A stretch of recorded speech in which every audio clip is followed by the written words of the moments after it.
श्रीमद् भगवद गीता। ओम नमो भगवते वासुदेवाय वासुदेव विश्वेश्वराय आदि पुरुष अपरंपारी अलेख पुरुषाय नमः।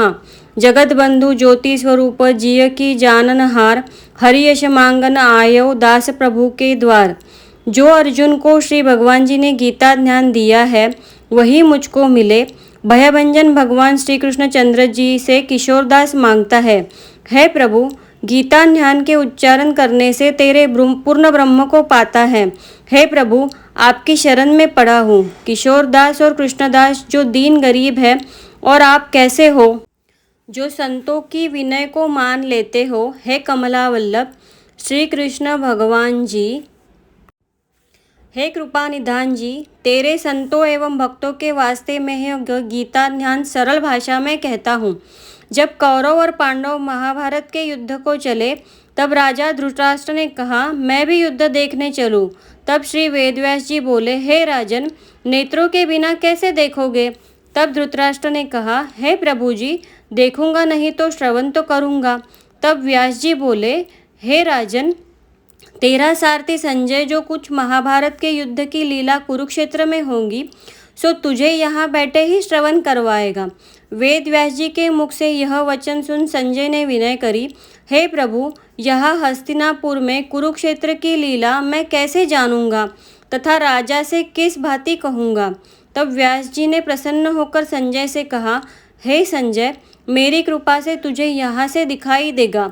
व्यास जी के इतना कहते ही संजय को दिव्य दृष्टि हो गई और बुद्धि भी उसकी दिव्य हो गई। अब आगे महाभारत का कौतुक कहते हैं, सुनो। 7 अक्षौहिणी सेना पांडवों की और 11 अक्षौहिणी सेना कौरवों की, यह दोनों सेनाएं कुरुक्षेत्र में एकत्रित हुई। तब धृतराष्ट्र ने पूछा, हे संजय धर्म के क्षेत्र कुरुक्षेत्र में युद्ध की इच्छा से एकत्र हुए मेरे और पांडु के पुत्रों ने क्या किया। संजय ने कहा, पांडवों की सेना को व्यूहित देखकर दुर्योधन द्रोणाचार्य के समीप जाकर कहने लगे, हे आचार्य देखिए आपके शिष्य बुद्धिमान द्रुपद पुत्र ने पांडवों की बड़ी सेना की कैसी व्यूह रचना की है। इस सेना में अर्जुन भीम बड़े बड़े धनुर्धारी वीर युगधान विराट महारथी द्रुपद दृष्टकेतु चेकितान बलवान शिरोज पुरुजित कुंती भोज नरों में श्रेष्ठ शैव्य पराक्रमी युधामन्यु बलवान उत्तम औजा अभिमन्यु व द्रौपदी के 5 पुत्र सबके सब महारथी है। हे ब्राह्मण श्रेष्ठ आपके स्मरणार्थ अब मैं सेना के प्रधान सेनापतियों के नाम का वर्णन करता हूँ। आप भीष्म कर्ण युद्ध विजयशी कृपाचार्य अश्वत्थामा विकर्ण सौमदत्त का पुत्र भूरिश्रवा और बहुत से शूरवीर मेरे लिए प्राण तक देने को तैयार है। ये लोग शस्त्र चलाने में बहुत चतुर हैं और सब युद्ध विद्याओं में प्रवीण हैं। जिसके भीष्म रक्षक है थोड़ा बल है। अब आप सब अपने मोर्चों पर सावधान रहकर सेनापति भीष्म की रक्षा कीजिए। कुरुवृद्ध भीष्म पितामह ने दुर्योधन को प्रसन्न करते हुए और उच्च स्वर में गरजते हुए शंख बजाया। फिर वहाँ चारों ओर शंख नगाड़े ढोल गौमुख आदि अनेक बाजे बजने लगे, जिनका बड़ा भयंकर शब्द हुआ। इसके अनंतर सफ़ेद घोड़ों के बड़े रथ पर बैठ माधव श्री कृष्ण पांडव अर्जुन ने भी दिव्य शंखों को बजाया। श्री कृष्ण ने 5 जन्य और अर्जुन ने देवदत्त नामक शंखों को और भीष्म कर्म करने वाले भीमक ने पौंडक नामक बड़े भारी शंख को बजाया। कुंती पुत्र धर्मराज युधिष्ठिर ने अनंत विजय, नकुल ने सुघोष और सहदेव ने मणि पुष्पक तथा महान धनुर्धर काशीराज शिखंडी धृष्टद्युम्न विराट अपराजित सात्विक राजा द्रुपद और द्रौपदी के 5 पुत्र तथा महाबाहु अभिमन्यु, इन वीरों ने अपने अपने शंखों को बजाया। उन शंखों को भारी शब्द से आकाश और पृथ्वी गूंज उठी और धृतराष्ट्र के पुत्रों के हृदय कांप उठे। हे राजन अर्जुन ने कौरवों को युद्ध के लिए प्रस्तुत देखकर धनुष उठाकर श्री कृष्ण जी से कहा कि हे अच्युत मेरा रथ दोनों सेनाओं के बीच में खड़ा कीजिए, जिससे मैं युद्ध करने वालों को देख लूं कि रणभूमि में मुझे किन किन के साथ युद्ध करना चाहिए। दुर्बुद्धि दुर्योधन से प्रीति करने वाले जो संग्राम के लिए यहाँ एकत्रित हुए हैं उनको देख सकूं। संजय कहने लगे, हे राजन, अर्जुन की बात सुनकर श्री कृष्ण ने भीष्म, द्रोण आदि वीरों के सामने उत्तम रथ को खड़ा करके कहा, हे वीर, संग्राम के लिए उद्यत इन कौरवों को देख लो। अर्जुन ने चाचा, बाबा, गुरु, मामा, भाई, पौत्र, श्वशुर और स्वजनों को शस्त्रों से सुसज्जित खड़े देखा और उसने इन दोनों सेनाओं में अपने ही सब बांधवों को खड़ा देखकर परम दर्याद्र हो अत्यंत खेद के साथ यह वचन कहे, हे कृष्ण, संग्राम की इच्छा से आए हुए इन अपने बंधुओं को देख मेरे अंग ढीले हो रहे हैं और मुख सूखा जा रहा है, मेरा शरीर बेकल हो रहा है, रोमांच खड़े होते हैं, गांडीव हाथ से गिरा जाता है, त्वचा जली जा रही है। हे केशव, मुझ में खड़े रहने की सामर्थ्य नहीं है, मेरा मन चक्कर खा रहा है और सब लक्षण मैं उल्टे देख रहा हूँ और संग्राम में स्वजनों का वध करके कोई भी लाभ नहीं होगा। और हे कृष्ण, मैं जीतकर राज्य व सुख भी नहीं चाहता हूँ। हे प्रभु, हमको राज्य भोग और जीवन से क्या काम है, क्योंकि जिनके लिए राज्य भोग और सुख की इच्छा की जाती है वे सब संग्राम में प्राण और धन की ममता छोड़ मरने को तैयार है। और आचार्य, पिता, पुत्र, पितामह, मामा, श्वशुर, पौत्र, साले और संबंधी ये सब मुझे मारे तो भी मैं है मधुसूदन, मैं इन्हें मारने की इच्छा नहीं करूँगा। हे जनार्दन, त्रिलोकी के राज्य के लिए भी मैं इन्हें नहीं मारना चाहता, फिर इस पृथ्वी के लिए तो क्या ही कहना। हे जनार्दन, धृतराष्ट्र के पुत्र को मारकर हमारा क्या भला होगा, इन आतताइयों को वध करने से पाप ही होगा, इसलिए हमें अपने भाई धृतराष्ट्र के पुत्रों को मारना अनुचित है। हे माधव, स्वजनों को मारकर क्या हम सुखी रह सकते हैं? ये सब लोग के वशीभूत है और कुल के नाश करने तथा मित्रद्रोह करने में पाप को नहीं देखते। कुल नाश के दोष को जानते हुए भी हमको इस पातक से क्यों नहीं दूर रहना चाहिए।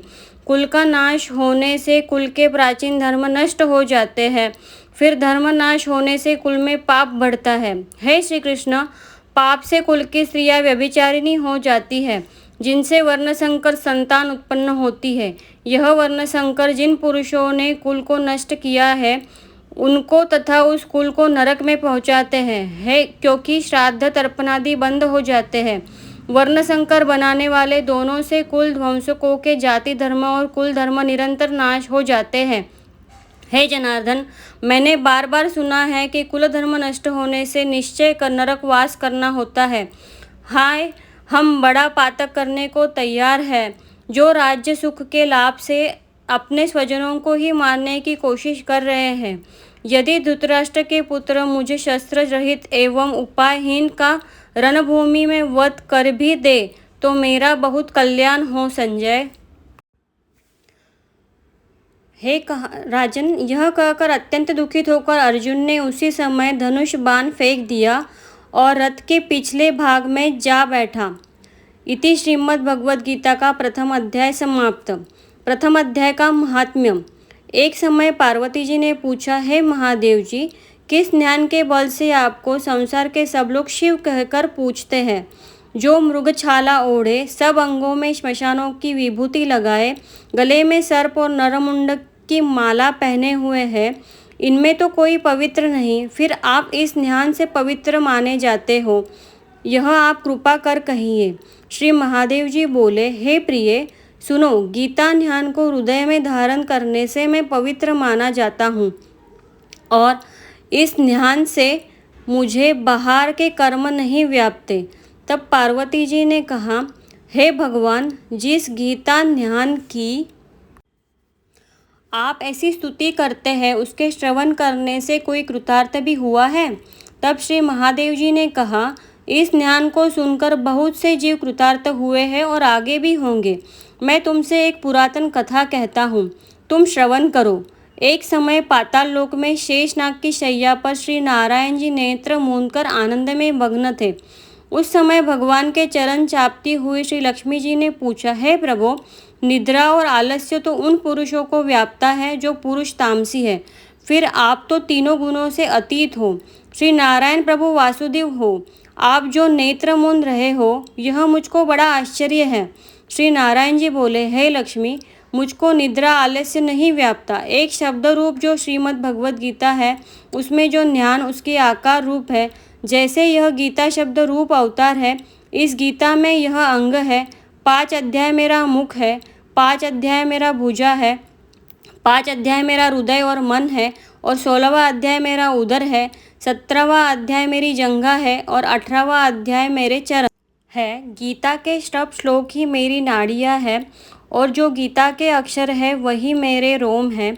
ऐसा मेरा शब्द रूपी जो गीता ज्ञान है, उसी के अर्थ में हृदय में विचारा करता हूँ और बहुत आनंद को प्राप्त करता हूँ।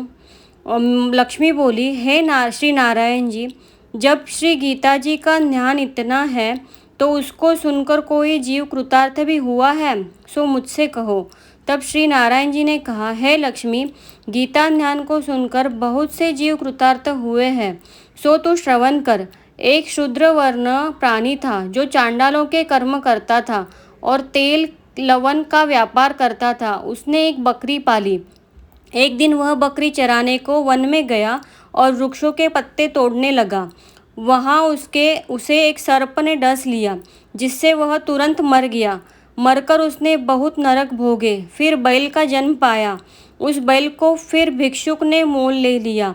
वह भिक्षुक उस पर चढ़कर सारे दिन मांगता फिरता। जो कुछ भिक्षा मांगकर लावे वह अपने कुटुंब के साथ बैठकर खावे। यह बैल सारी रात द्वार पर बंधा रहे, उसके खाने पीने की भी खबर न लेवे, कुछ थोड़ा सा भूसा उसके आगे डाल देवे। जब दिन चढ़े फिर बैल पर चढ़कर भागता फिरे। कई दिन गुजरे तो वह बैल भूख का मारा गिर पड़ा, किंतु प्राण नहीं निकले। नगर के लोग देखा करे, कोई तीर्थ का फल दे, कोई व्रत का फल दे, पर उस बैल के प्राण नहीं छूटे। एक दिन गणिका आई। उसने लोगों से पूछा, यह कैसी भीड़ है? तो उन्होंने कहा, इसके प्राण नहीं निकलते, अनेक पुण्यों का फल दे रहे हैं तो भी इसकी मुक्ति नहीं होती। तब गणिका ने कहा, मैंने जो कर्म किया है उसका फल मैंने इस बैल के निमित्त दिया। इतना कहते ही बैल की मुक्ति हुई। तब बैल ने एक ब्राह्मण के घर में जन्म लिया। पिता ने उसका नाम सुशर्मा रखा। जब बड़ा हुआ तो पिता ने इसको विद्यार्थी किया। तब उसको पिछले जन्म की सुधि रही थी। यह अति सुंदर हुआ। इसने एक दिन मन में विचार किया, जिस गणिका ने मुझे बैल की योनि से छुड़ाया था उसका दर्शन करूं। विप्र चलते चलते गणिका के घर गया और पूछा, तू मुझे पहचानती है? गणिका ने कहा, मैं नहीं पहचानती, तू कौन है?